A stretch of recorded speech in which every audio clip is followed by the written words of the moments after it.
Welcome back.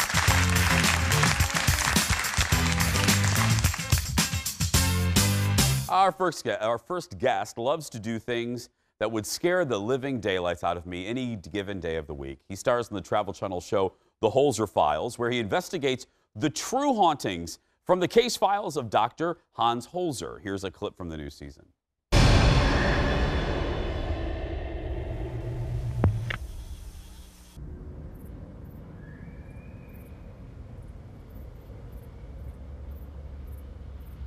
Was that just a scream?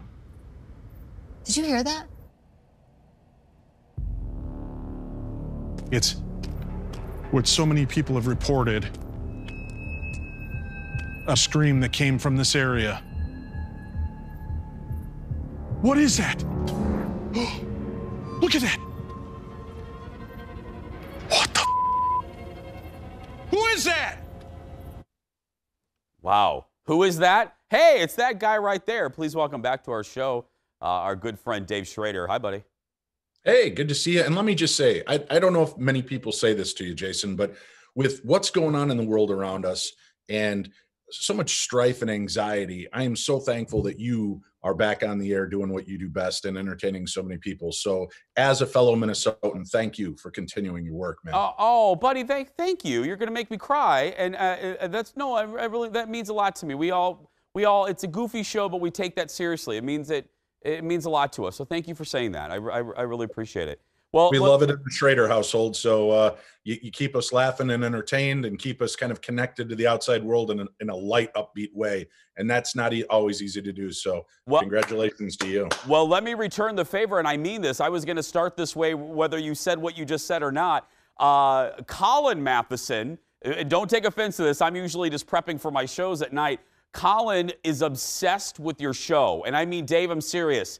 And he was like, oh, my goodness. He loves your medium, says she's the best, and it says by far this show is the best ghost paranormal-esque show. So I'm returning the favor there, my friend. I'm returning the compliment.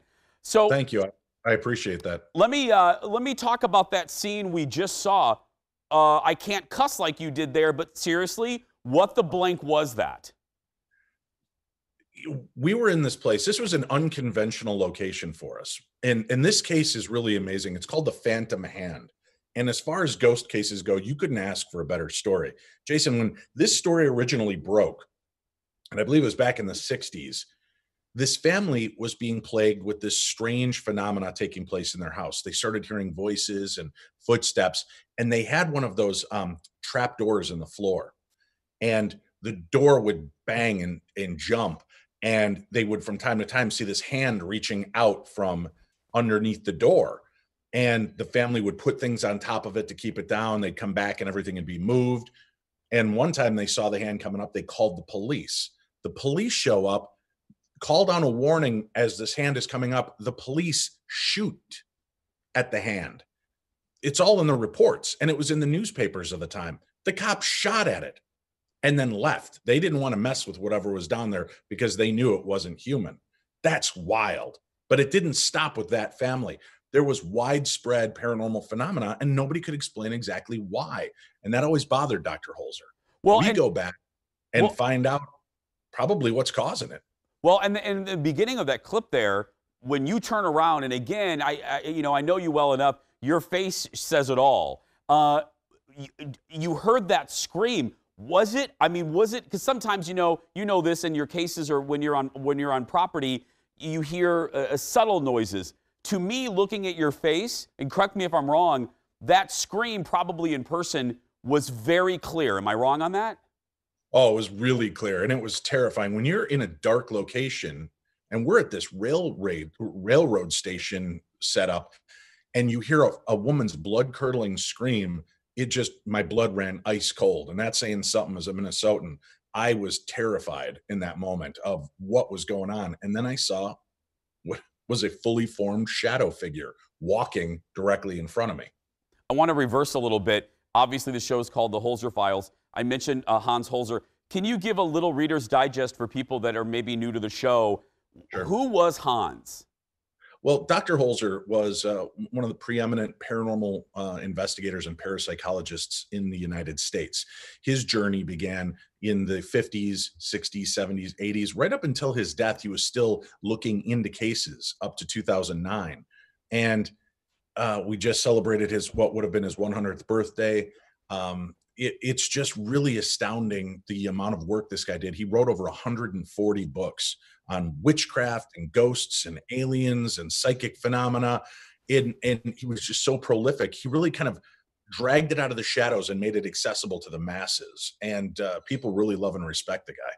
And how did you, Dave? I think I know the answer, but I'm always interested in the kernel of kind of discovery of things or people's motive. When did you get fascinated with all of this, with the paranormal? When did that happen? As a kid?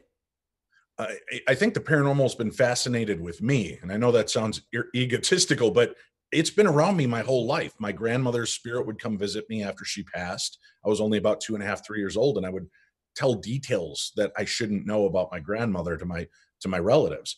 We grew up in a haunted home in the suburbs of Illinois, Medina, which is about 22 miles west of Chicago. I saw what I believe was a Bigfoot when I was about 11 years old in Foley, Alabama, and UFOs over the skies of Trout Lake, Washington in 2006. So my life has been steeped in the supernatural and things.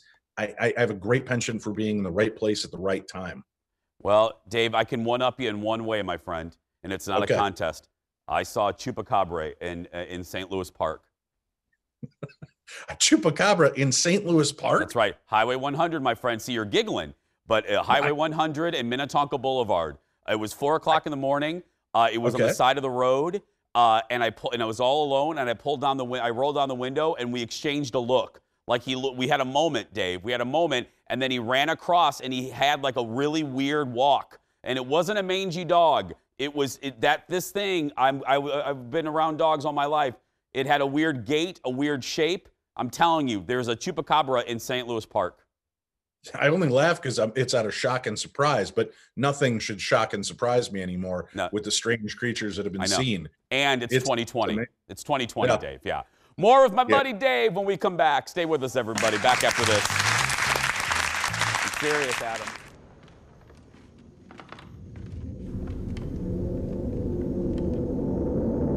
I keep hearing, get out of my house. Get out of my house. I don't want you people in my house. I've told you this time and time again. Shh. Lottie, is that you? What? What the is that? Well, there's another question for us. What the blank is that? That is a clip from the Holzer Files on the Travel Channel. We're back with paranormal investigator and our good friend Dave Schrader from the show. Dave, okay, here we go again. I'm setting you up. What was that? Well, that was actually a scene from season 1. Yeah. When we investigated Lottie Peck. And this was a really interesting story. You've got a house where this girl was believed to be disabled, and the family kind of shunned her, kept her living in the attic. Just a pure horror story. At one point, she got desperate, and to try to get out, she used her candle to try to burn the wooden block on her lock, and it set the attic ablaze, and she died, unfortunately. Her spirit hung out in this house and would kind of torment people, but they realized that it only tormented them when they wouldn't acknowledge her. When they were having birthday parties for the son, if they wouldn't invite Lottie, rain would start coming down from the ceiling in their house. There were no pipes leaking. There was no water overflow. But as soon as they would invite her or acknowledge her, paranormal activity would cease. So they actually got a painting of Lottie and they hung it in their house. And from that point forward, they just lived and coexisted with her. But as soon as the activity stopped there, activity began on a property very close by that turned out to be a relation of Lottie Peck. And the young man there had become disabled from the waist down and was kind of treated poorly by his family as well. We did an investigation and caught some remarkable activity there. So it's interesting how each story kind of leads to another section. It's like chapters in a book as you uncover what's going on in the realm of the paranormal. Dave, what's the general consensus with experts like yourself? Is it, do the spirits, are they connected to person or place? There is no consensus. I mean, it seems Everybody's kind of got their belief systems. The overall and overarching kind of concept now is I don't think that they're tethered to any one place. But if you enjoy a place, you want to go back there. That's why we may see grandma's ghost at her childhood home as a child, but we know she died at the age of 89, 2 states away. But if I'm going to make my presence known, Jason, believe it or not, it's not going to look like this. I'm not going to be bald, gray Dave. I'm going to be fluffy wham hair 1985 Dave with my hoop earring and my torn blue jeans. That's how I'll plan on haunting you. So if anybody else is going out and you see a ghost that looks like this, it's a demon in disguise. If it's got fluffy hair and a gold earring, that's the real me. So you'll know the difference. So I think that the spirits take the visage of how they want to be remembered or how they want to be seen. And sometimes they try to be scary to maybe fend people off from their property or homes. Sometimes they're very warm and inviting. Let me take a different type of spin on the question of, hey, Dave, what's the scariest thing you've ever seen? Let me phrase it like this. Okay. There is a scene in Paranormal Activity, and I'm not joking with this one either. There's a scene in Paranormal Activity that still haunts me to this day and caused me to not sleep well, and this is no joke, for about 3 months. And that is the scene where the couple is in the bed and the Paranormal Activity pulls the sheets from the bed. Have you experienced anything like that? Just pure terror, not just visions, not just the ghost in the corner, but something where the spirit literally does something with an object like that? For me, I've had things move, I've seen things, but nothing that was terrifying in that aspect. I did look at video that a colleague of mine caught. They were investigating this elderly woman who was having a lot of horrifying activity. The spirit seemed to be kind of molesting her in a sense, just, constantly poking and prodding, yanking her hair. And if you were terrified by that scene in Paranormal Activity, they had a camera set up in her room. They were out 2 rooms away, kind of watching as the night went on. And as she's sleeping, they saw the sheet on the other side of the bed lift up. And then as though something rolled up against this woman. And then you heard her start to whine, like she was uncomfortable, like somebody was hurting her. And that was one of the more chilling moments I've ever seen in any of the evidence that's been presented to me. I've had strange things happen. We moved last October from a house we were renting just about 2 blocks from here. And we had strange things happen. And on the last night, the only room that was not ready to go was where my home radio studio is. I wrapped up my radio show, hung up my headphones, and I heard somebody walking around. And at first I thought it might be my wife or kids. And I'm like, wait, no, it's a weeknight and it's a school night. They're all over at the other house sleeping. So I called the cops. They came. I cracked the window. I told them how to get in through the garage. They did a sweep of the house. They found nothing. So we're in my room talking about how weird it was. And they're like, well, maybe, the house is empty now. You're just hearing things settle. And all of a sudden, all 3 of us heard footsteps walking around in my kitchen. And the 2 cops were like, hold still. Yeah. We're going to go check it out. They went and checked it out, came back, and they said, let's all get out of here. And that was it. So that was a really weird moment. Time to move, Dave. Time to move. Dave mentioned radio. Support Dave. You can listen to his radio shows, Darkness Radio and Midnight in the Desert, and also watch the Holzer Files, of course, on the Travel Channel. Thank you, my friend. Always a pleasure. Thank you. Keep doing what you do, Jason. Thank you too, my friend. Next Thursday, watch the premiere. Support Dave. Still ahead, Kendall goes on the search for some new jewelry. Does she find it? She does. We'll be right back.